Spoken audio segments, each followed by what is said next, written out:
Rise to the top, top, top, top. Just choose the best, not like the rest. Your future at stake, it's make or break. In here you will be with FATIMA. Together you will soar high, like an eagle you fly and make it to the top. You will rise, you will rise, you will rise, you will rise, rise, rise, rise to the top, top, top, top.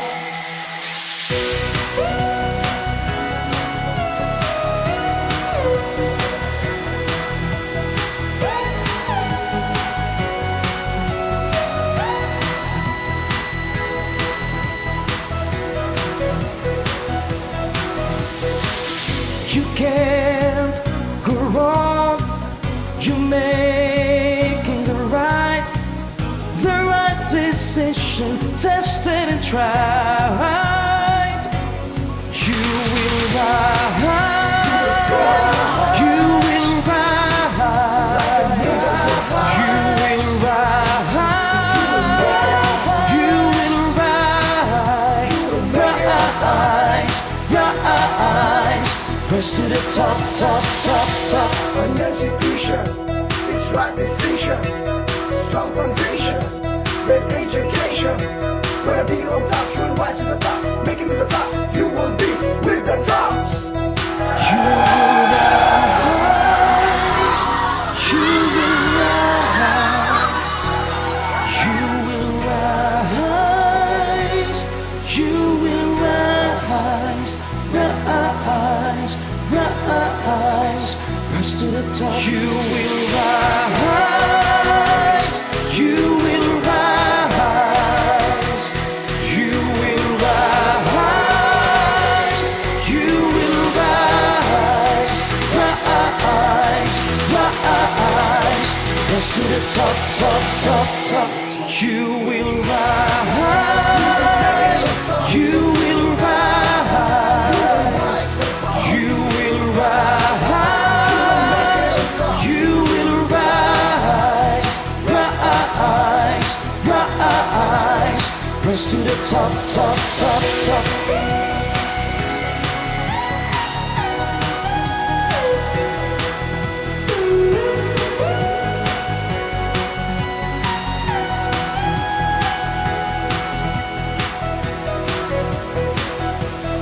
You will rise. You will rise. You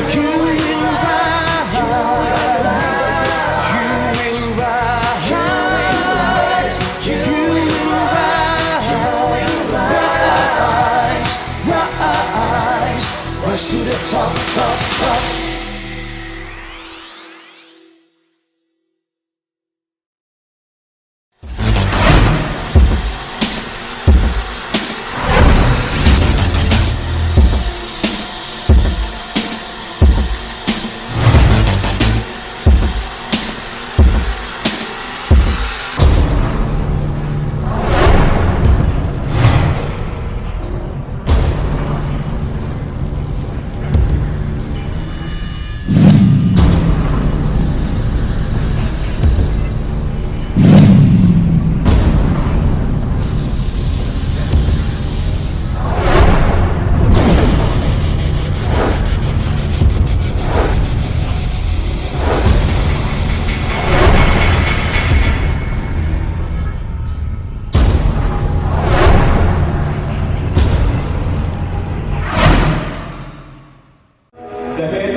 Don Augusto Santos.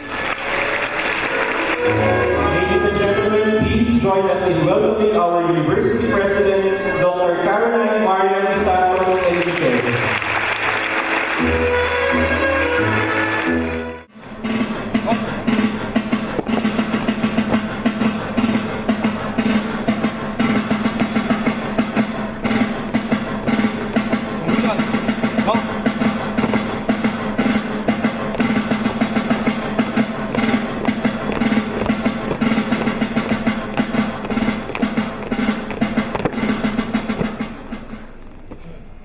Tungod! Go!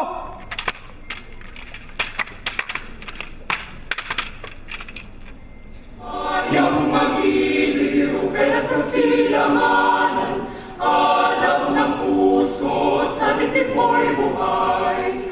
Lupang hinirang, tulad ka ng magiting, sa manlulupi, di ka pasising. Sa dagat at bundok, sa simula, sa langit mong bagaw, may nilagang tula at awit sa paglayang minamahal. Ang kislat ng watawat mo'y tagumpay na nagilingling, ang bituin at araw na kailan, pambay di magdidilim. Luma ng araw ng ating pagsinta, buhay ay langit sa piling mo. Ang ligaya ng may mga api, ang mamatay ng dahil sa'yo.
us now recognize a FATIMA graduate who gave honor to the university by being the top 9 in the March 2016 licensure examination for teachers, Ms. Charmaine C. Lianza.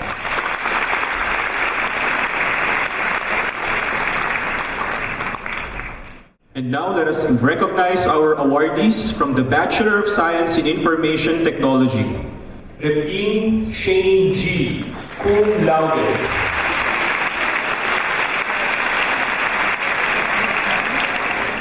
Tebia John Paul D.G., magna cum laude.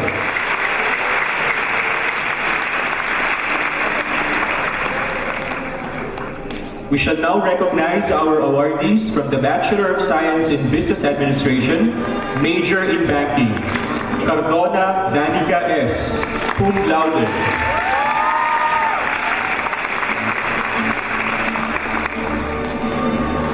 Gozun Harley Jean S., cum laude. Valeroso Valerie G., cum laude.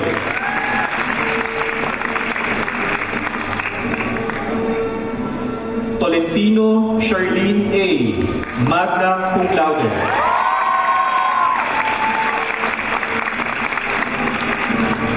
Ladies and gentlemen, our awardee from the Bachelor of Science in Accounting Technology, Santos Villa Camille J., cum laude. Our awardees from the Bachelor of Science in Accountancy, Basarte Julie Rose G., cum laude. Chen Reynalyn D., cum laude.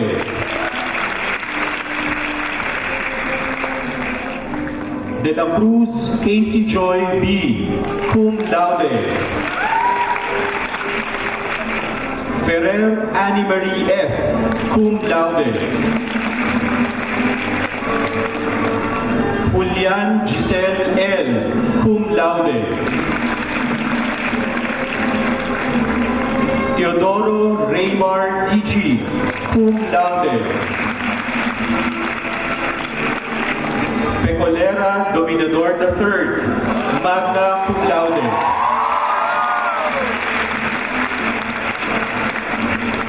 Ladies and gentlemen, our awardee from the Bachelor of Science in Nutrition and Dietetics, Venturina Lucille D.C., cum laude. Our awardee from the Bachelor of Science in Travel Management, Marcelino Maristela R., cum laude.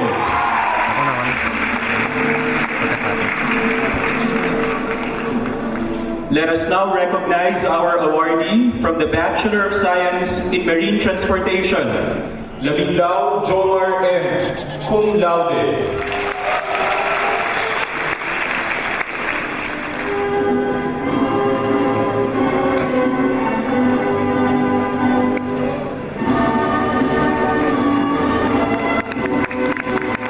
Ladies and gentlemen, our awardees for this morning, let us once again give them a warm round of applause.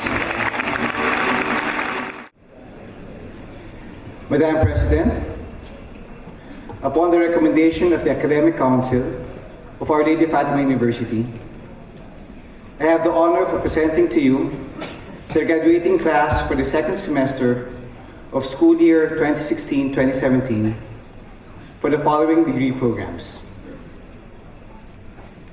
Bachelor of Science in Accountancy, Bachelor of Science in Accounting Technology, Bachelor of Science in Business Administration, major in Banking, Bachelor of Science in Business Administration, major in Operation and Supply Chain Management, Bachelor of Science in Business Administration, major in Marketing Management, Bachelor of Science in Computer Science, Bachelor of Science in Information Technology, Bachelor of Science in Criminology, Bachelor of Science in Hotel and Restaurant Management, Bachelor of Science in Travel Management, Bachelor of Science in Nutrition and Dietetics, Bachelor of Science in Marine Transportation, Bachelor of Science in Marine Engineering, 2-year Hotel and Restaurant Services, Bachelor of Science in Physical Therapy,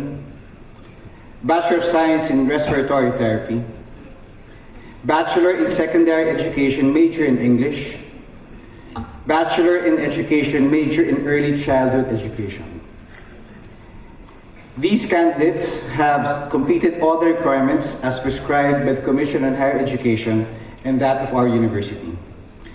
I petition you to bestow upon them the hood and colors of the degrees they have been merited. May they always cherish it with the dignity and the honor it deserves. Conferment of degree. By virtue of the authority vested in me by the Academic Council and the Board of Trustees of Our Lady of Fatima University, I hereby confer upon you the colors symbolic of the degree and programs you have been merited, together with all the rights and privileges, as well as obligations thereto appertaining. May you always wear them with the dignity and compassion that your profession and your alma mater can be proud of. Congratulations. Madam President, distinguished officials of the university, guests, faculty, parents, and graduates. It gives me great pleasure to introduce our commencement speaker, City Mayor of Valenzuela City, Mayor Rex Gatchalian.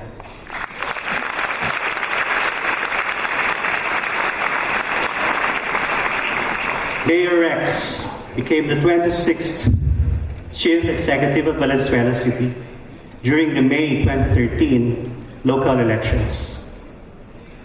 He succeeded his brother, now Senator Win, and a host of other political figures, all the way down to Dr. Pio Valenzuela. Upon assumption to office, he immediately showed his determination to strengthen the availability of social and healthcare services for Valenzuelanos in all stages of life, from birth to old age. His public service platform, better known as the 5 pillars of good governance, focused on the essential needs of his constituents, namely education, health and social services, housing, economic development, and livability. His commitment to bring his idealism to life needed only a short period to materialize. His inclination to create chains of infrastructure made him Valenzuela City's fastest achieving chief executive to build the most number of government buildings in less than 4 years. Take note, he is the 26th mayor. There are so many before him. Only 38 years old, very young. Only 4 years in office, relatively new. But he built the most number of government infrastructure than any of his predecessors combined. A round of applause for Mayor Rex.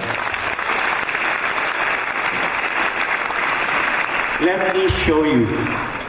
Among the infrastructures he concretized and built are the 50 DOH and WHO standard barangay health stations, or BHS. These BHS have standard equipment and facilities to deliver quality service. There are also the 3S centers, or Centro ng Sama-samang Serbisyo, which he has been inaugurating since 2014. 13 in all. They're everywhere. You keep seeing them wherever you go. These little city halls, depending on the need of the community, house the fundamental satellite offices of the local government, such as the barangay health stations, police and fire substations, and Serbisyo centers, or satellite offices, for the payment of business permits, real property, and other government taxes. They also have covered courts, daycare centers, barangay halls, pocket parks, and urban farms. City Hall, inilapit sa inyo. It was also during this period that the new Valenzuela City Central Fire Station Alert Center was built, located at the site being developed as the Central Disaster Preparedness Hub. Valenzuela truly is disaster ready.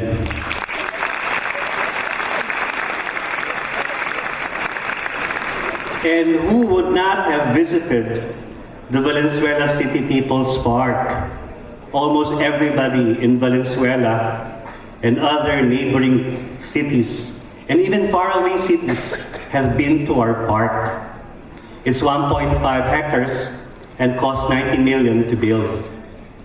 It is the first of such scale in Valenzuela City, with features that include amphitheater, picnic grounds, exercise areas, and a 170 million town center that houses restaurants and other recreation spots.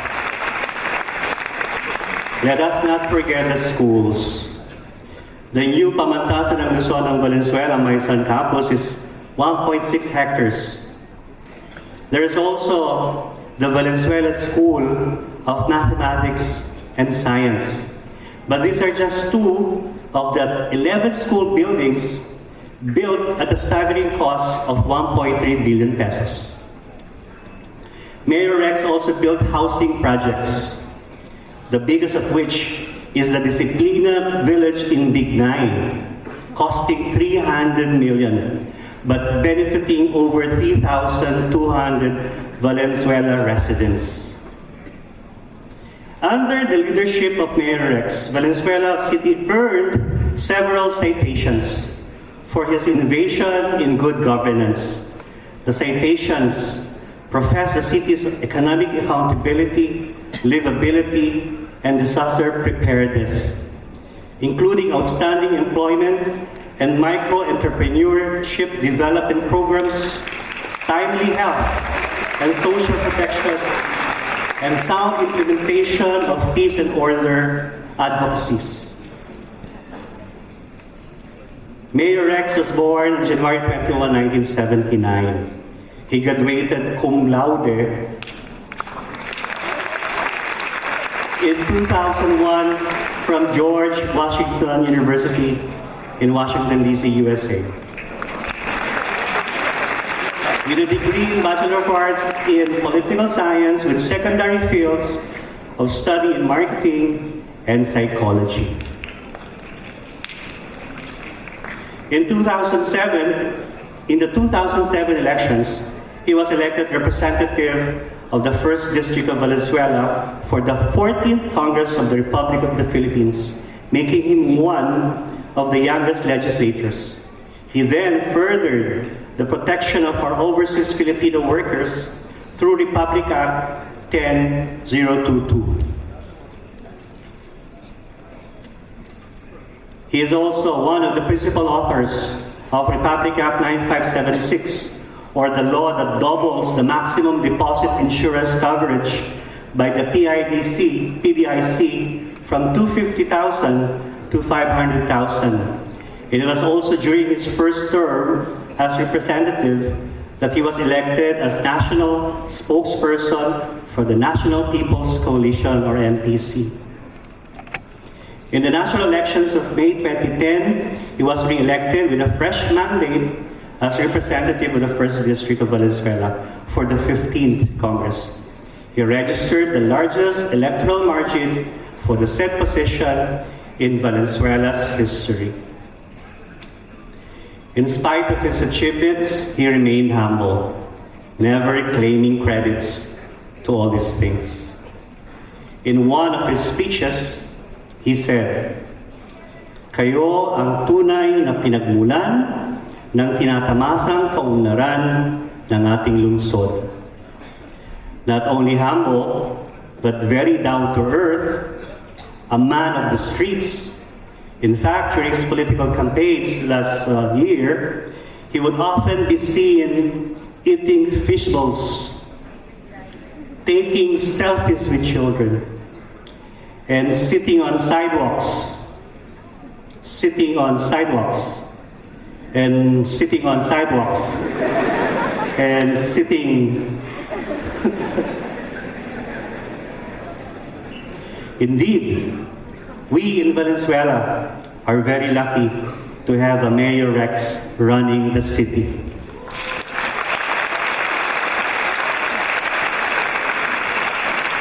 And that is why, dear graduates, there is no better person to inspire you than someone who has achieved so much, did so much. At all of you, we encourage our graduates to think about what they can do for the world and to make good use of their skills. Few people have done so better than what Mayor Rex did in Valenzuela. And so, ladies and gentlemen, please join me in welcoming our commencement speaker, one of the best, if not the best mayor Valenzuela ever had, Mayor Rex Gatchalian. Maraming salamat, makakaupo na tayo. Dean, lagot kayo kay Sherwin. Sabi niyo, the best mayor, and naging mayor rin siya. So, I'm sure pag nabalitaan niyo yun, patatawag kayo sa Senado for an inquiry. Dean, again, thank you for the really nice introduction, and thank you for that really nice PowerPoint presentation. I really appreciate it. Before I start, let me greet the entire Fatima University family on its 50-year anniversary. For 50 years, Fatima U has been a strong brand that the great city of Valenzuela is extremely proud to be associated with. In fact, when you say Valenzuela City, Fatima is one of those synonyms that instantaneously come to mind when you say the city's name. To the members of the Santos clan, Valenzuela will not be what it is today without the contributions of your family. May the next 50 years be as fruitful and productive for both our organizations. Let me also greet our university president, of course, Ma'am Caroline Marian Enriquez, our EVP, Don August Santos, the other members of the Board of Trustees, of course, all the Fatima University administrators, all the Fatima University College deans and program heads. Thank you for having me again today to be your guest speaker. Sa mga guro at mga magulang na mga nagsisipagtapos ngayong araw, congratulations. Hindi po magiging realidad ang araw na ito kung hindi po dahil sa inyong sakripisyo. Hindi man kayo ang nakasuot ng mga toga sa araw na ito, ang tagumpay niyo pa din ang araw na ito. Malaking sangkap ng graduation na ito ngayon ang inyong pawis, tiyaga at determinasyon. Siguro naaangkop para sa ating mga graduates na pasalubungan natin ang napakainit na papalakpakan ng ating mga guro at mga magulang.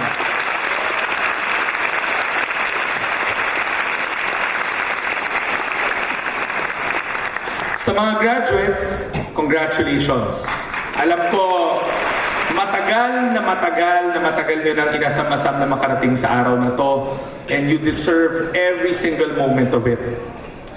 Actually, kaninang umaga, sabi ko sa sarili ko, nako, may mga 1,500 na mga tweets na mamimiss ko tuwing umaga, lalong-lalo na pag nagbabadya na yung panahon.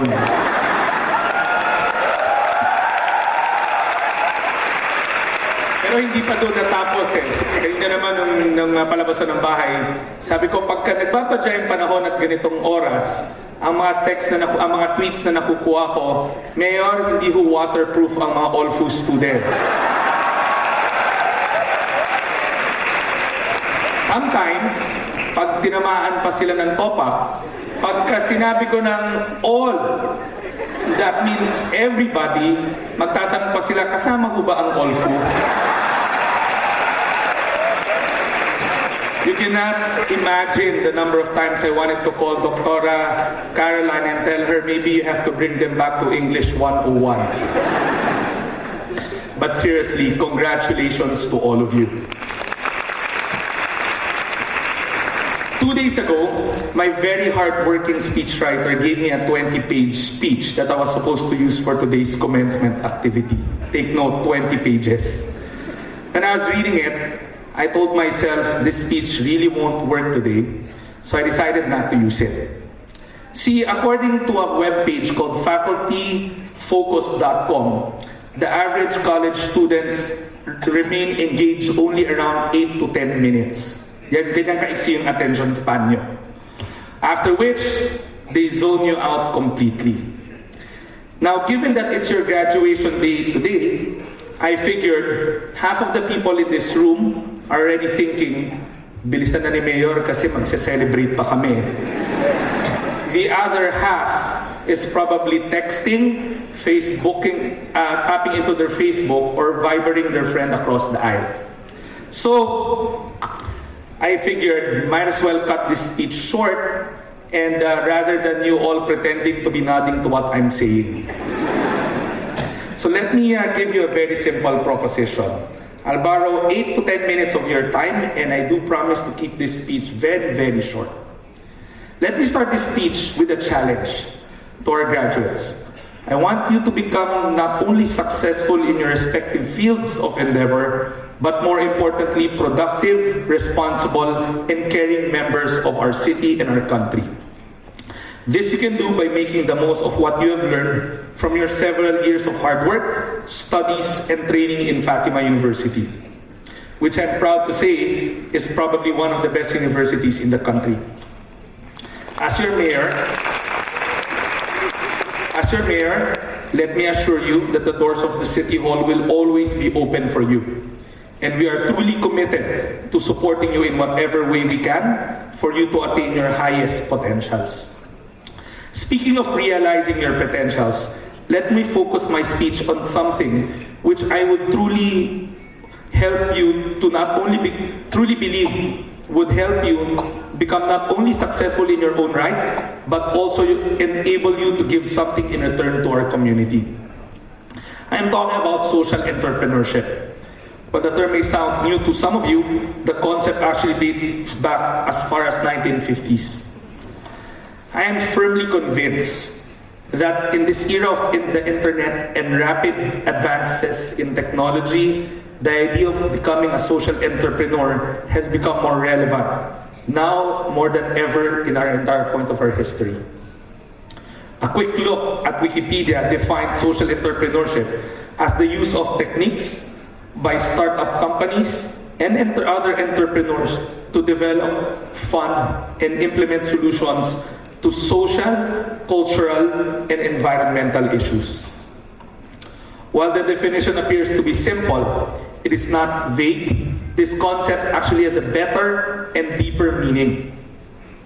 This is because unlike ordinary entrepreneurs, where earning huge profits is the ultimate objective, social entrepreneurs have far more noble goals, which is to help and give back to their communities and to the causes that they advocate for. Simply put it, the success of social entrepreneurs is gauged by a different kind of metric. Among others, poverty alleviation, healthcare, environmental protection, economic development in communities where they operate. Social entrepreneurs, therefore, are putting humanity and charity above others in their chosen enterprises. And that profits, more often than not, are being used to support social and cultural goals of their organizations.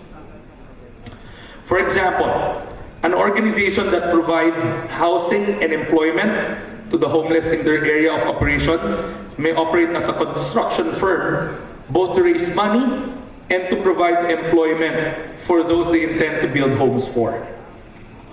Gawad Kalinga comes into mind as an example. Although technically the foundation is more focused on ending poverty for some 5 million Filipino families by providing them decent homes, without directly engaging heavily on business and is more reliant on pledges and donors. So nakakita niyo pa yung watch niyo, I still think I have time. One of my personal favorite examples of a social entrepreneur is an American fellow by the name of Scott Harrison. That's his picture up there. He looks just like anybody else. He's a regular guy. In fact, when he was in school, he was a mediocre student. He just coasted along and he ended up graduating, and then he ended up doing what he really wanted to do the most. See, his talent was communication. So he started opening bars and clubs and he made a living out of it. He was a very successful bar, event, and club manager, at the same time events planner. So he lived his life like this. He lived a hedonistic life, doing this day in and day out. And then one day when he reached the age of 28, he had an early midlife crisis. And he told himself, and he realized that his life was actually meaningless, and it literally revolved around himself all the time. So he decided to be an agent of change, just like that. And then he decided to join one of those mercy ships that went to Africa, and he realized that poverty was directly related to the lack of potable drinking water.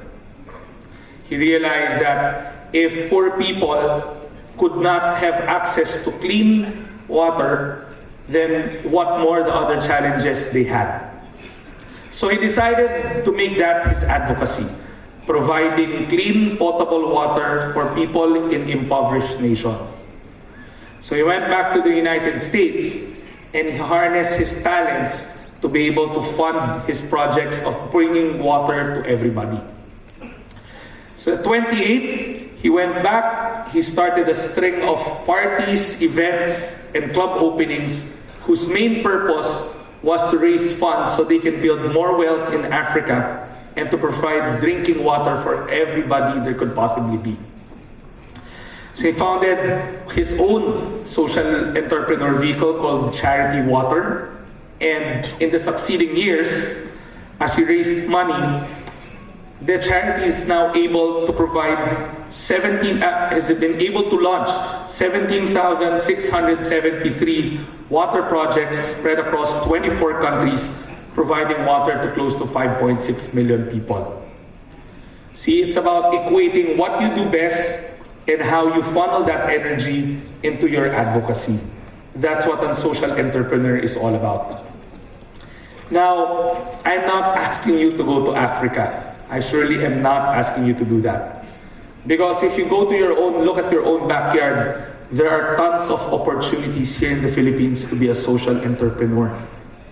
Economists, finance people have already told us time and time again that this country has the biggest disparity between rich and poor. This country probably has the biggest exclusion of economic wealth. Now, clearly, these opportunities abound for you to use your talents in order to help these people and in order to bridge the gap between rich and poor, in order to come up with more inclusive programs that are coming out of the private sector.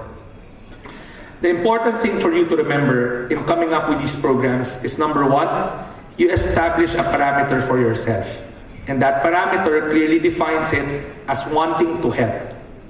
The second ingredient, using what I learned in Fatima University to push for these advocacies and to push for these programs. But again, the more important ingredient of these parameters is the desire or the conscious effort to reach out and help. See, after today, you can no longer plead that you are still a minor, or you can no longer plead that you cannot be part of the solution. Ranting online, going to Facebook, and pointing out the problem is not going to be enough. What I'm asking from all the Fatima graduates today is to actually make that conscious effort to say that you want to be part of the solution rather than just complaining. Social media is a very powerful tool. It gives us the avenue to both speak out, to rant in your term, or to complain all day long. But after today, I think the community, the university, has armed you with all the necessary tools to become part of the solution. And likewise, social media gives you that avenue to reach out to fellow students or fellow graduates who have the same desire to be social entrepreneurs, who come from your graduating batch, and who actually wants to reach out and be part of the solution. You can either sit on the sidelines and be a passive observer, or you can actually help your country bridge the economic divide that I'm talking about.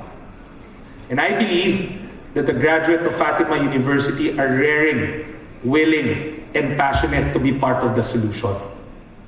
So with that said, to the graduates of Fatima University class of 2017, I look forward to actually seeing you go out in the field and becoming social entrepreneurs, to use your talents, to use your talents and become part of the solution.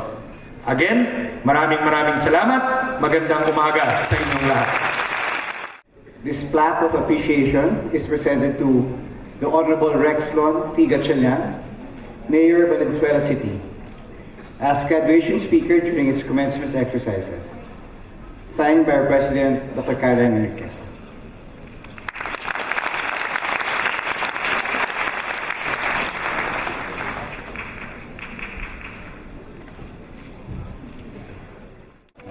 Adrias Kimberly, Aga Millicent, Aglugo Christine K,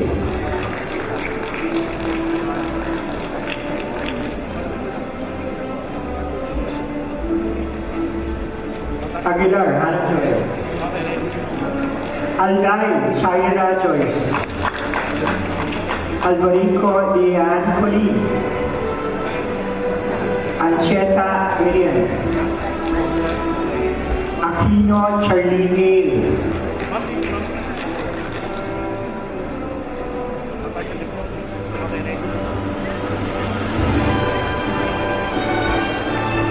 Artiside Jonica, Arindela Ana Michaela, Arias Anjo, Ayan Marvin,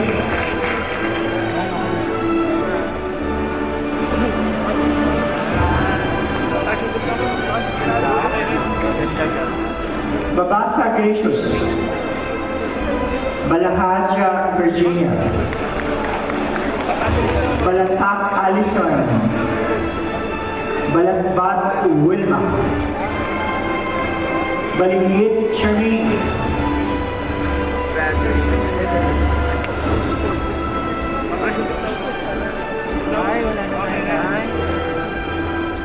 Valles Pauline Joyce, Baricuatro Wendy, Barile Kathleen Lee, Barreto Monica Faith, Bautista Ira Lee,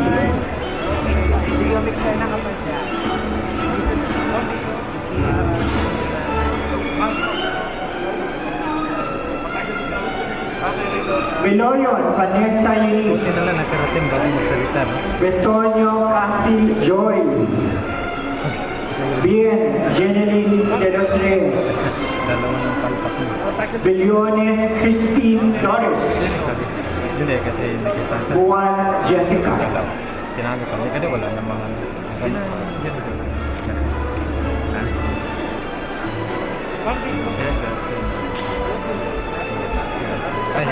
Buenaventura Aya Isabela, Kabambang Region, Cabero Jersey Ann, Kabungkal Desiree Dave, Kahili Janine,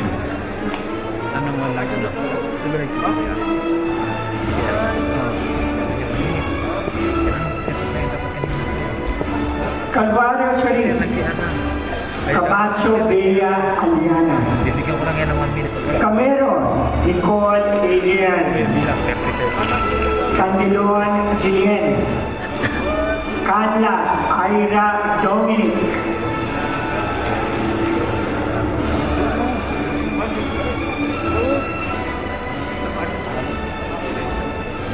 Kapiral Micaela. Kapitle Maria Luna Rizel. Cariaca Maria Edelin. Carion Chanel Kevin. Castro Katrina Marin.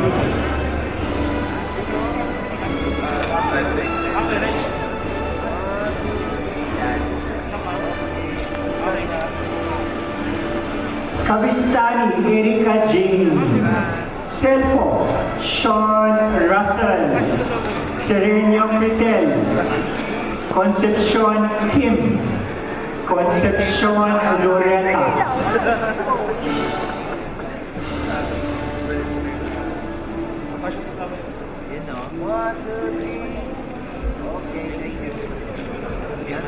Cruz Marie Dominic. Quarteron Justin Louis. Cuevas Heidi. Kunanan Chris Ivan. Dakanay Karen Joy. Dantes Charmaine Smith.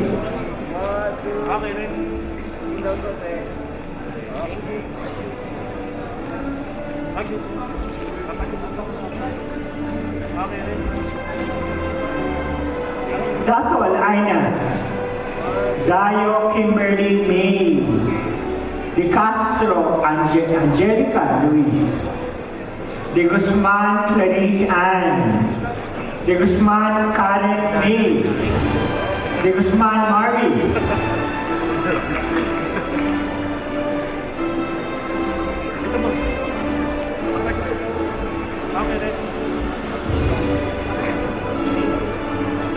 De la Cruz Ira Marie.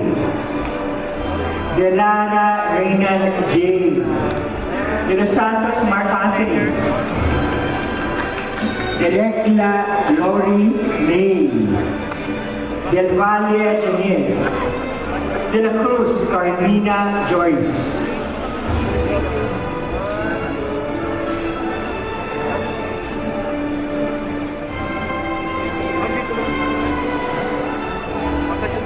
De la Cruz Princess. De la Rama Dayan. De los Santos Christian. De Posoy Emerlin. Diaz Catherine. De Maangay Mary Rose.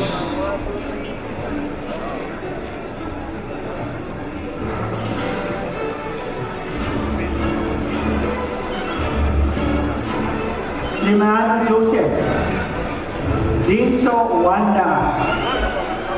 Domingo Crystal Joy. Donesa Lian Christine Pon.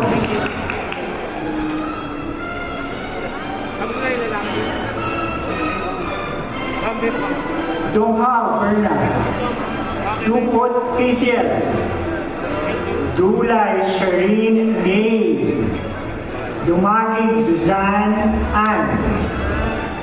Dunka Princess Benin.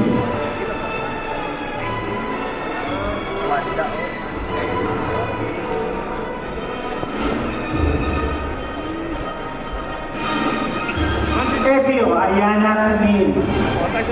Ignacio Edgardo. Estabilio Shaira. Esteris Billy Ann. Estrella Ivan Christian. Felipe Marian. Fernandez Liza.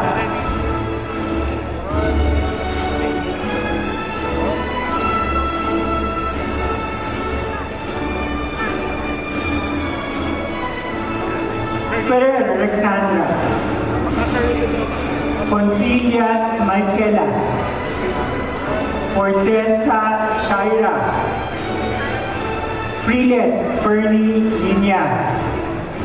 Fuentes Jaika. Kahum Kim Michaela.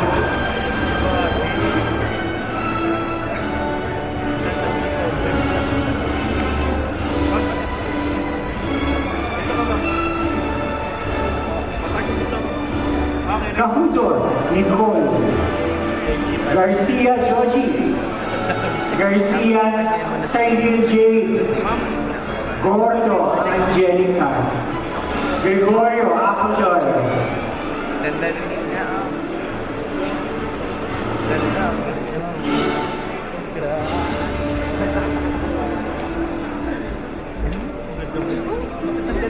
Abab, Monique Chelsea, Hernandez Alan Paul, Ignacio Jenny Rose, Imson Mary Rose, Jemina Diana Joy, Hoson Sarah Marie.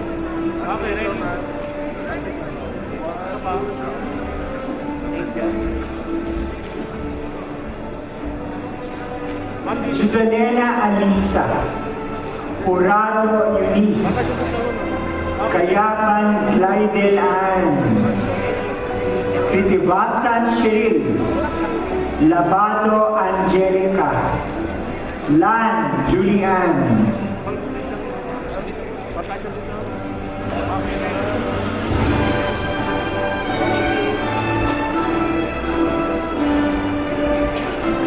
Lacruz Michinel Bea, Lee Janine Lin, Legate Dayan, Legazpi Angelica May, Liwanag Mehan, Lucina Alisa May,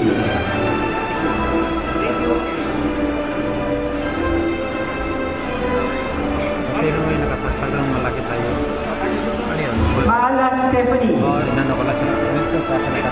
Makarasig Joe Robert Jr., Makasakit Minerva,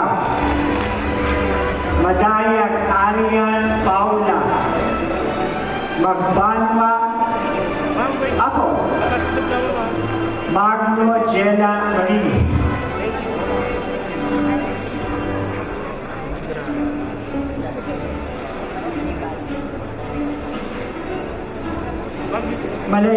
Malabayabas John Matthew, Manindig Marie Joyce, Manayaw Chase, Mandapat Catherine,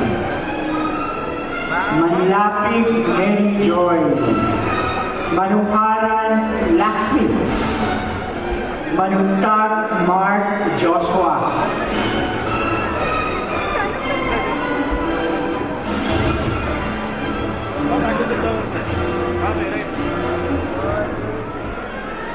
Make Isabel, Marcelino Maristela, Mateo Arcef John, Mayrina Janine Elin, Mendoza Maria Jovelin,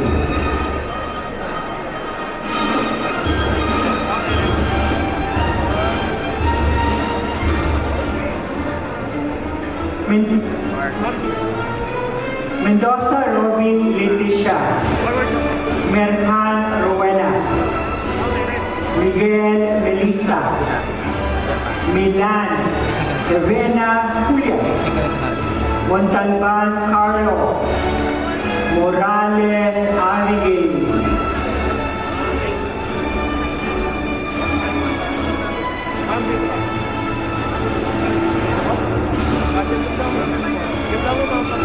Murillo Baila Grace, Nacion Christian Allen,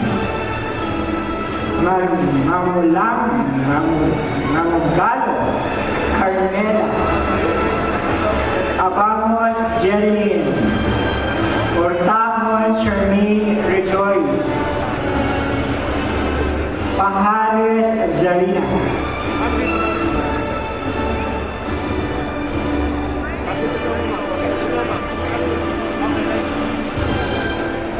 Pamplona Rochelle, Pantaleon Paula Adrian, Pascual Clint, Patak Nanette, Paulino Clarice,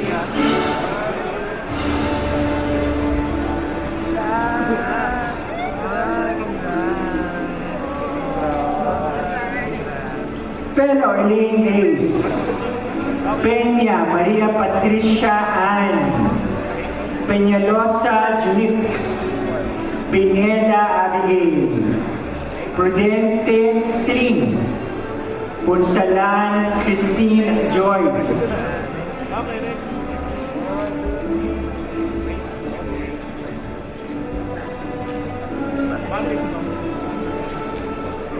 Puyo Mary Joyce Ann, Radax Larissa, Ramis Joseph, Ramos Virgie, Rascano Graciel, Raut Scali Evangeline, Debulado Honey Rose,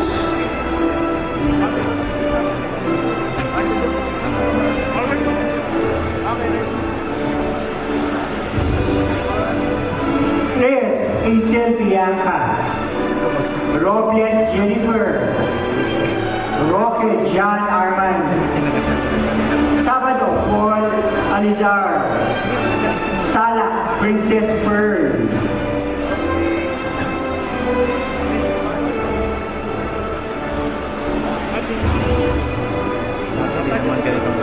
Cesar Zaira Lin, Samones Abigail Pearl, San Diego Jessica Ann, Santiago Paul Christopher, Santiago Rosan,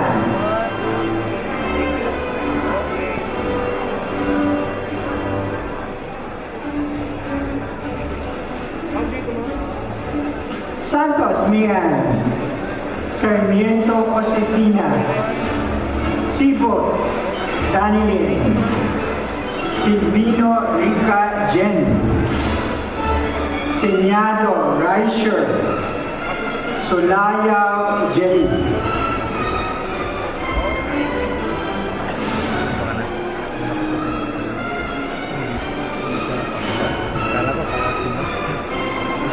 Soriano James Anthony, Santa Ana Catherine Joy,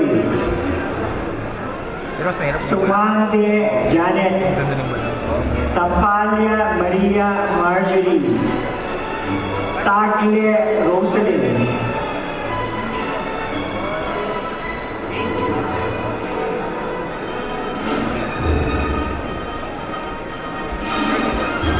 Tamonera Katrina, Tang Carla Margaret, Tapiro Carla Dayan, Chongson Daryl, Toledo April Joy,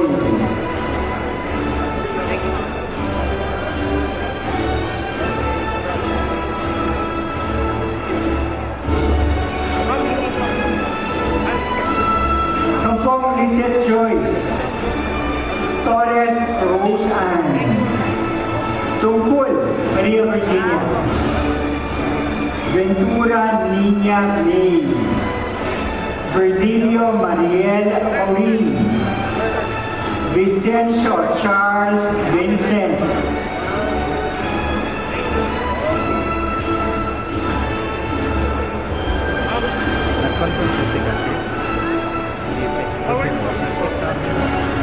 Vicente Sofia Tanya, Villanueva Diana Grace, Villarreal Carla Thalia, Villarnas Winona Marie,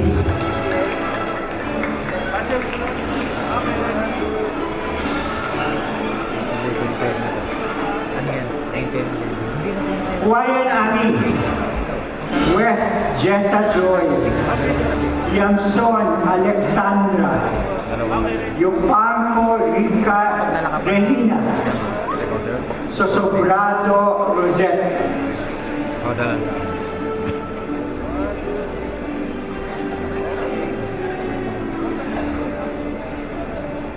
Proceeding now to our graduates from our Bachelor of Science in Hotel and Restaurant Management program.